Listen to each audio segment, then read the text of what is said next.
कल जो भी हुआ उसके बाद तो अब हम खेतों पर खाना नहीं ले जाएंगे। हाँ दीदी, आप ठीक कहती हो।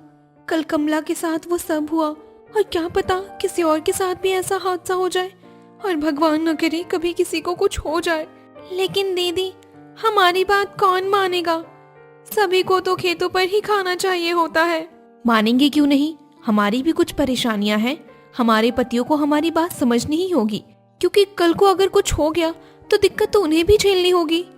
दीदी, आप ही सभी से बात कर लीजिए ना। मेरी तो हिम्मत ही नहीं होती कि दिनेश जी के सामने अपनी बात रख सकूं।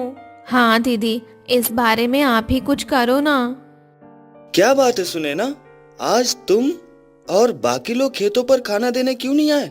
हाँ जी, आज हम सभी खेतों पर नहीं आए। अब तो इतनी ज्यादा गर्मी बढ़ गई है कि घर से खेतों में जाने में हमें बहुत दिक्कत होती है। मैं तो कहती हूँ कि आप सब घर पर ही खाना खाने आ जाया करिए। चलो ठीक है, हम घर पर ही आ जाया करेंगे। कुछ देर बाद सभी खाना खाकर खेतों की तरफ निकल जाते हैं और रोज घर पर ही खाना खाने आया करते। लेकिन एक दिन रामेश्वर ने परेशान होकर बोला, देखो सुने ना, तुम्हारे इस खाना खाने वाले नियम से हम सभी भाइयों को दिक्कत होने लगी है। मुझे नहीं लगता कि हमें खाना खाने घर पर आना चाहिए। क्यों जी, अब आपको कौन सी दिक्कत होने लगी? देखो सुने ना, हम सुबह से ही खेतों पर काम करते हैं और फिर थकान में खेतों से घर आने में और ज्यादा थक जाते हैं।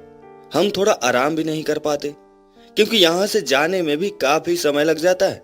वैसे भी तुम सभी एक बार खेत पर तो आती हो, तो साथ में खाना ही लेकर आ जाया करो। ठीक है जी, शायद आपकी बात सही है। सच में आप सभी लोग थक जाते होंगे। हाँ सुने ना भाभी, भैया ठीक कहते हैं। तो फिर आप लोग कल से हमें ही खाना दे जाना, यही सही रहेगा। अब हम सभी को चलना चाहिए, समय हो गया है। इस तरह घर की सभी बहुओं ने खाना देना शुरू कर दिया। लेकिन बीच में एक दिन बड़ा हादसा हो गया। उसके बाद सब कुछ बदल गया। समय बीतता गया। खेत में काम करते हुए लोगों के लिए पांचों बहुएं एक जुगाड़ कूलर बनाने वाली थी। आगे चलकर उन्होंने ये काम भी कर लिया। लेकिन सवाल ये था कि जुगाड़ कूलर के लिए बिजली कहाँ से मिली? क्या जुगाड़ से बिना बिजली के चलने वाला कूलर बनाया गया था? आखिर किन हादसों ने सब कुछ बदल कर रख दिया? इन सभी सवालों के जवाब जानने के लिए कहानी के फ्लैशबैक में चलते हैं। देखो बहुओं, तुम सभी की पहली रसोई तो हो गई है। अब आगे से तुम सभी को एक साथ मिलकर काम करना है। सभी लोग मिल बांट कर काम करोगी तो काम भी जल्दी हो जाएगा। जी माँ जी, हम पूरी कोशिश करेंगे कि घर का सारा काम मिल बांट कर कर ले। हाँ माँ जी, हम सभी ने एक दूसरे को अच्छे से जान भी लिया है, तो साथ काम करने में कोई दिक्कत नहीं होगी। थोड़ी बहुत दिक्कत है, लेकिन हमें धीरे धीरे हर काम की आदत पड़ जाएगी। हमें कोई दिक्कत नहीं होगी। अरे हमारे साथ सुनैना दीदी जो है, वो हमें सब अच्छे से समझाती है। हाँ सुनैना, तुम सभी में सबसे बड़ी हो, इसलिए तुम सभी लोगों का ख्याल भी रखोगी और सबके साथ काम भी करवाओगी। जी माँ जी, मैं अपनी देवरानियों को किसी प्रकार की दिक्कत नहीं होने दूंगी। दीदी, मुझे तो बस चूल्हे में आग जलाना अच्छे से सीखना है, बाकी काम तो मैं आराम से सीख लूंगी। कोई बात नहीं पूजा, आप सभी दूसरे काम कर लेना, मैं चूल्हा खुद ही जला लूंगी। अच्छा, अब तुम सभी खाना बना लो। मैं इनका गमछा और गुड़ लेकर खेतों पर जा रही हूँ। उफ, चूल्हे में लकड़ियां जलाना तो सच में बहुत मुश्किल है। एक तो गर्मियां शुरू हो गई हैं और दूसरा चूल्हा जलाते ही घर में धुआं इकट्ठा हो जाता है। खैर, अब तो मुझे ही चूल्हा जलाना है, तो फिर कुछ बोलने का क्या फायदा। चलो कैसे ना कैसे करके चूल्हा जला ही लेती हूँ। क्या बात है दीदी, चूल्हा नहीं जल रहा है क्या? मैं आपकी कुछ मदद कर दूं? नहीं गीता, तुम रहने दो। देखो अब तो चूल्हा भी जल गया। तुम एक काम करो ना, अगर तुम्हारे आलू कट गए हो तो उन्हें धोकर ले आओ, मैं कढ़ाई चढ़ा देती हूँ। ठीक है दीदी, अभी लाई। दीदी, चूल्हा जल गया क्या? मैंने आटा गूंथ लिया है। ठीक है राधा, तुम परात में आटा ढक कर रख दो। पहले मैं चावल और आलू की सब्जी बना लेती हूँ, फिर रोटी भी बन जाएगी। लो दीदी, मैं चावल धोकर ले आई।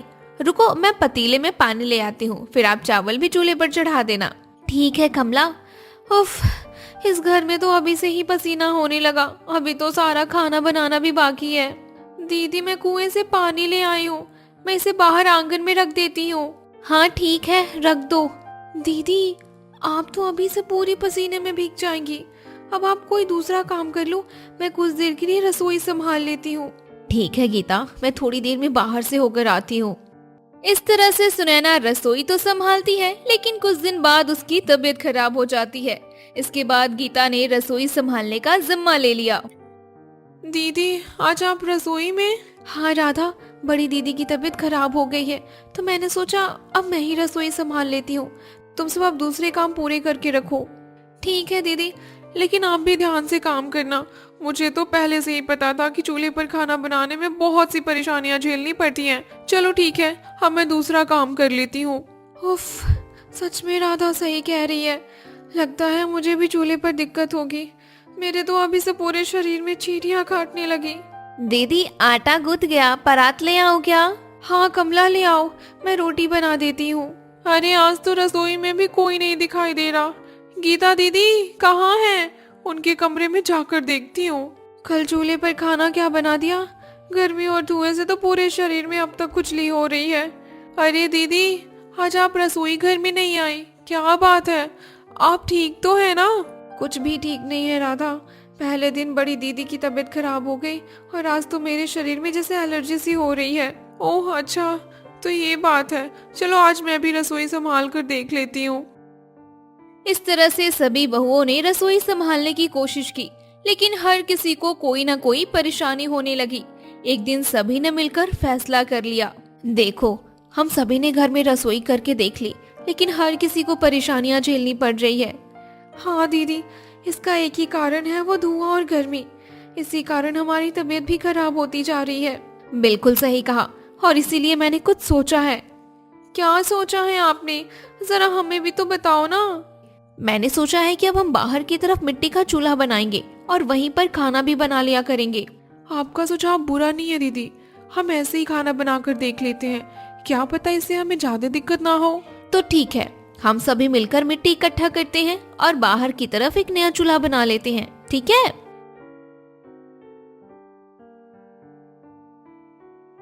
दीदी, चूल्हा तो तैयार हो गया और यहाँ का माहौल तो देखो, कितनी अच्छी हवा चल रही है। हाँ गीता, मुझे लगता है यहाँ पर हम अच्छे से रसोई बना सकते हैं। तो ठीक है, आज हम अभी से रसोई शुरू कर देते हैं। हाँ ठीक है, मैं अभी चूल्हे को जला देती हूँ। बाकी सभी लोग दाल और चावल साफ कर लो, फिर मैं चूल्हे पर चढ़ा दूंगी। दीदी, वो खाना तैयार हो गया क्या? खेतों पर जाने का समय भी हो गया है। हाँ राधा, खाना तैयार हो गया। रुक जा, जरा दाल को लोटे में भर लेती हूँ। दीदी, वो अचार भी रख लेना। हाँ हाँ, सब ले लूंगी। चलो, अब तुम सब भी तैयार हो जाओ। दीदी, अब तो सब तैयार हो गए। ठीक है, फिर चलो सभी लोग अपना अपना सामान पकड़ लो। अब सभी अपने अपने पति का खाना ले लेती हैं और कुछ लोग अपने सास ससुर का भी खाना ले लेती हैं। खेत से घर का रास्ता दूर था, ऊपर से तेज धूप हो रही थी कि तभी ये मेरा सिर क्यों घूम रहा है? अरे कमला, क्या हुआ?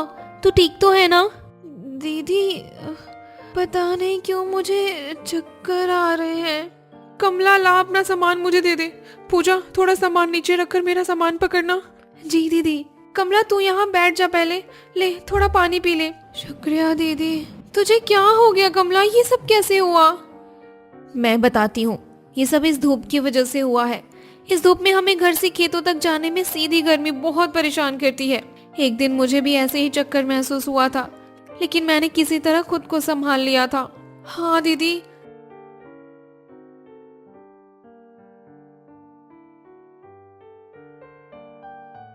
कल जो भी हुआ उसके बाद अब हम खेतों पर खाना नहीं ले जाएंगे।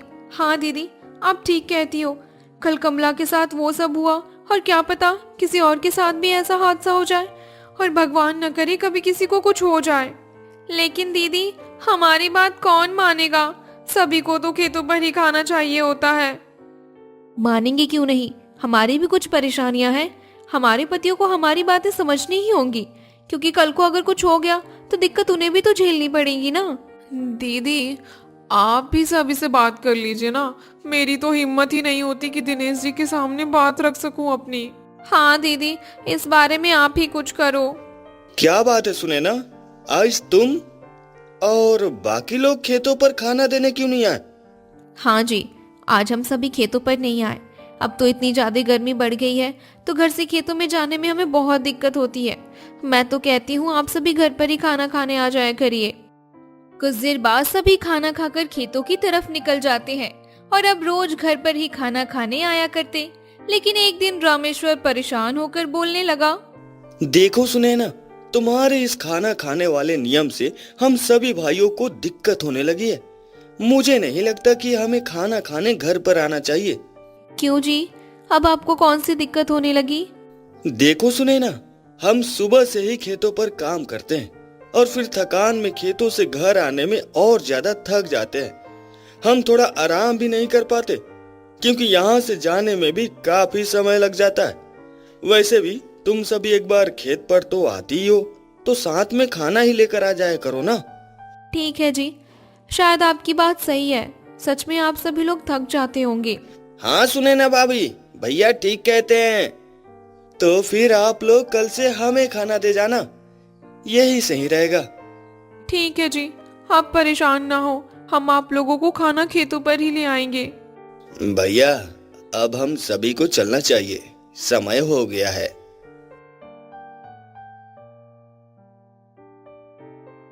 अगले दिन सभी घर की बहुएं फिर से खाना लेकर जाती हैं, लेकिन तभी अचानक रास्ते में मेरा पैर।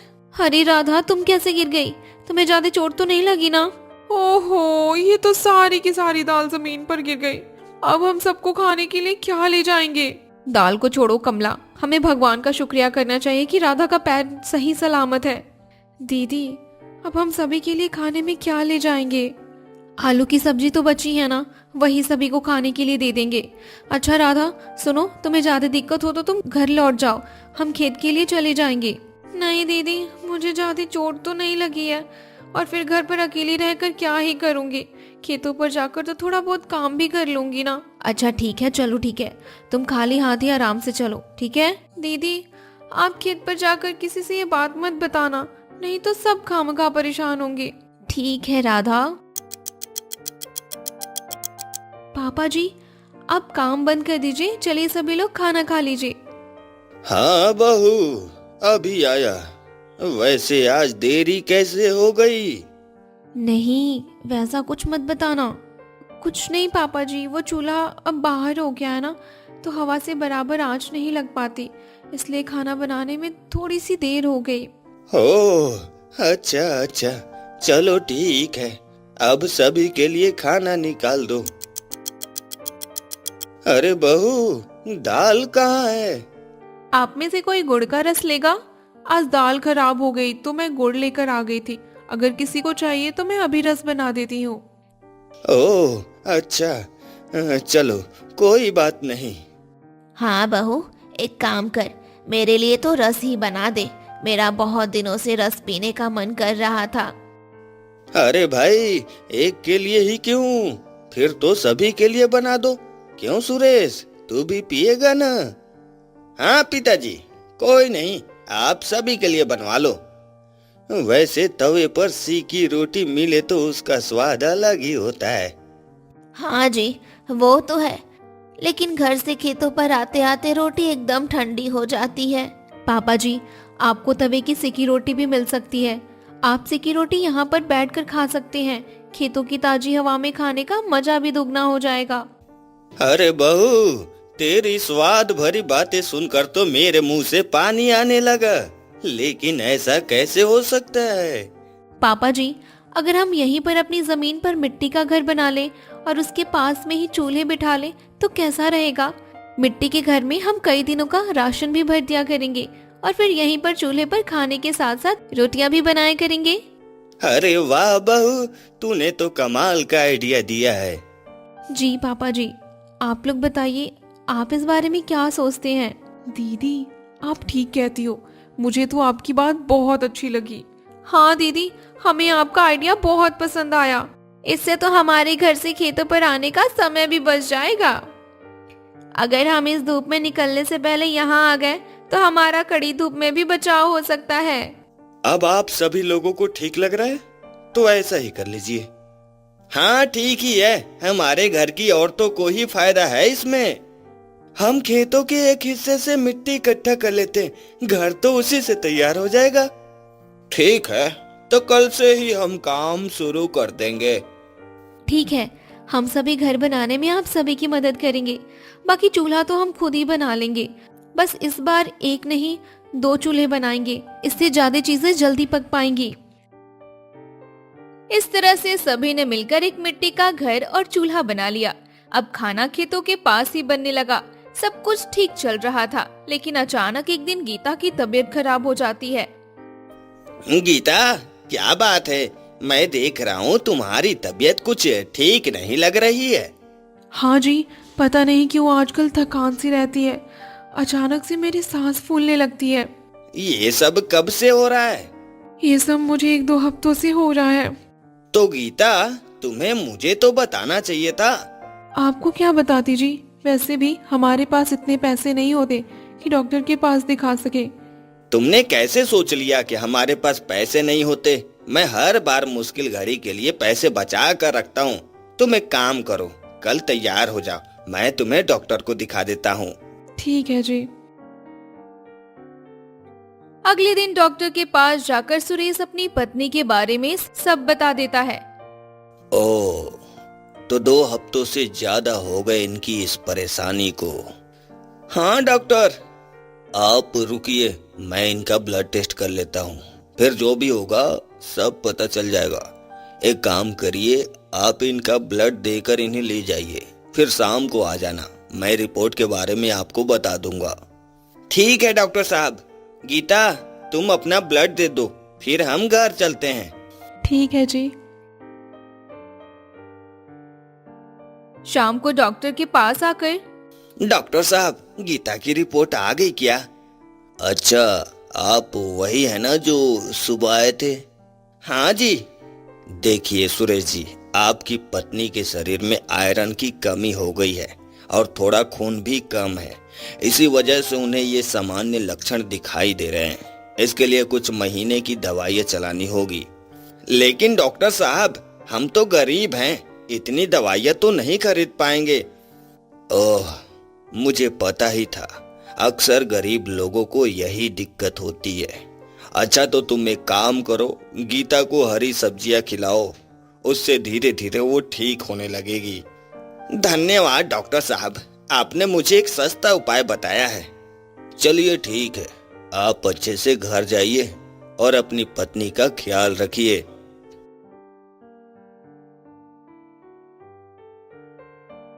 देखो, तुम्हें ज्यादा काम करने की जरूरत नहीं है, हम सभी काम कर लेंगे। अब तुम बस अपनी सेहत पर ध्यान दो। सुरेश अभी सब्जी लेकर आता ही होगा, हम तेरे लिए हरी सब्जी बना देंगे।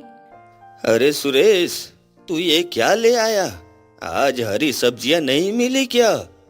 नहीं पापा, आज तो बाजार में सब्जियों के दाम इतने बढ़ गए हैं कि उतने पैसों में तो हमारी कई दिन की दाल आ जाएगी, इसलिए मैंने दाल ही खरीद ली। लेकिन देवर जी, डॉक्टर ने गीता को हरी सब्जियां खाने को कहा है ना। क्या करूं भाभी, सब्जियों के दाम बहुत ज्यादा बढ़ गए। मेरी तो सब्जी लेने की हिम्मत ही नहीं हुई। अब तो लगता है गीता को सब्जियां नहीं मिल पाएगी। अगर ऐसी बात है तो हम खुद ही सब्जी उगा लेते हैं, उसमें तो उतना खर्चा नहीं होगा। हाँ, अब यही रास्ता है। गीता को हर हाल में सब्जी तो मिलनी ही चाहिए। तो ठीक है, हम खेत के एक हिस्से में भिंडी, तोरी, कद्दू की सब्जियां उगा लेंगे। लेकिन दीदी, ऐसे तो खेत का ज्यादा हिस्सा सब्जियों में चला जाएगा, तो हमारी फसल कैसे होगी? चिंता मत करो राधा, मेरे पास उसका भी जुगाड़ है। हम नीचे कम जमीन पर भिंडी उगा लेंगे, फिर उसी जमीन के ऊपर चारों तरफ लकड़ी जोड़कर तोरी और कद्दू की फसलें ऊपर से उगा लेंगे। मतलब उनकी बेलें लकड़ी पर सेट कर देंगे, जिससे तोरी और कद्दू लकड़ी के ऊपर ही उग जाएंगे। वाह दीदी वाह, ये तो कमाल का जुगाड़ बताया आपने। इस तरह से अब सुनैना के जुगाड़ में चारों देवरानियों ने साथ दिया। फिर कुछ समय बाद उनके पास ढेरों सब्जियां हो गई। अब गीता को हर दिन सब्जी मिलने लगी। धीरे धीरे सब ठीक हो गया, लेकिन गर्मी ने असली रूप दिखाना शुरू कर दिया था। सभी लोग पसीने में नहाकर खेतों में काम करते थे। अब तो गर्मी इतनी बढ़ गई है कि बाहर की हवा भी बेकार हो रही है। काश खेत में ही बिजली से चलने वाला पंखा मिल जाता तो कितना अच्छा होता, लेकिन यहाँ तो बिजली की व्यवस्था ही नहीं है। पंखा ही क्यों, कूलर क्यों नहीं? यहाँ कूलर भी चल सकता है मम्मी जी। अरे बहू, यहाँ कूलर कैसे चल सकता है? चलेगा माँ जी, देखना एक दिन जरूर चलेगा। दीदी, आप ये क्या बोल रही हो? बिना बिजली के यहाँ कूलर कैसे चल सकता है? दीदी, मुझे भी आपकी बात समझ नहीं आई। आपने फिर से कोई जुगाड़ सोचा है क्या? हाँ सोचा तो है, लेकिन इसके लिए हमें ड्रम चाहिए जो हमारे घर में पड़ा हुआ है। इसके अलावा टेबल फैन की पंखुड़ी, कूलर मोटर, पावर पैदा करने वाली मोटर, इन्वर्टर और एक बेल्ट जो पावर मोटर और ट्यूबवेल को घूमने वाले पहिए से कनेक्ट हो सके। ओह, अब समझा। भाभी का जुगाड़ तो सच में स्मार्ट है। पहले डीजल से चलने वाले ट्यूबवेल के इंजन से पावर मोटर चलेगी, फिर उससे इन्वर्टर की बैटरी चार्ज होगी, फिर उससे जो भाभी कूलर बनाएगी वो चल जाएगा। क्यों भाभी जी, मैं ठीक कह रहा हूँ ना? हाँ बिल्कुल सही समझे। हम सामान का तो जुगाड़ कर देंगे। हाँ तो ठीक है, कल ही हम सामान इकट्ठा कर लेते हैं। सभी ने मिलकर ड्रम का कूलर तैयार कर लिया और कूलर चालू भी हो गया। लेकिन दिक्कत ये थी कि ट्यूबवेल हमेशा नहीं चलता था, इससे इन्वर्टर हमेशा चार्ज नहीं हो पाता था। एक दिन रामेश्वर गांव के कुछ लोगों से मिलता है। भुवन भैया, अगर आप चाहो तो मैं आपके खेतों में पानी दे दिया करूंगा, क्योंकि हमारा ज्यादा समय खेतों पर ही बीतता है, तो सोचा आपकी मदद कर दूं। हाँ क्यों नहीं, इससे मुझे भी फायदा हो जाएगा। वैसे मेरे पास समय कम होता है। हाँ तो ठीक है, तो मैं कल से ही आपके खेतों में खुद ही पानी दे दिया करूंगा। इस तरह रामेश्वर ने कई लोगों को खेतों में इंजन से पानी देने का जिम्मा ले लिया, जिससे उसका इन्वर्टर भी चार्ज हो जाया करता था और सभी लोग मजे में कूलर की हवा लेते थे। फिर एक दिन, अरे क्या बात है लखराम जी, आपने तो देसी कूलर का जुगाड़ कर लिया है, ऊपर से सभी की मदद करने लगे हो। सुना है आपके बेटे सभी के खेतों में पानी दे दिया करते हैं। हाँ जमींदार जी, ये सब बस बच्चों की मेहनत ही है। अच्छा सुनो, अगर तुम्हारे बेटे मेरे खेतों में पानी देने के साथ दूसरे भी काम कर दे तो मैं उनके बदले सभी को मेहनताना दे सकता हूँ। अगर तुम्हें कोई एतराज ना हो तो क्या तुम्हारे बेटे मेरे खेत पर काम कर सकते हैं? हाँ क्यों नहीं जमींदार जी, ये तो हमारे लिए बहुत अच्छी बात है कि हमें कमाई का अवसर मिल रहा है। अब लखराम के पांचों बेटों को खेतों में काम मिल जाता है। जब भी वे थकते, जुगाड़ू कूलर के पास आकर हवा लेते। इस तरह घर की बहू के जुगाड़ कूलर के बारे में सुनकर सभी गांव वाले उनकी तारीफ करते और कभी कभी खुद भी कूलर की हवा खाने आ जाते थे।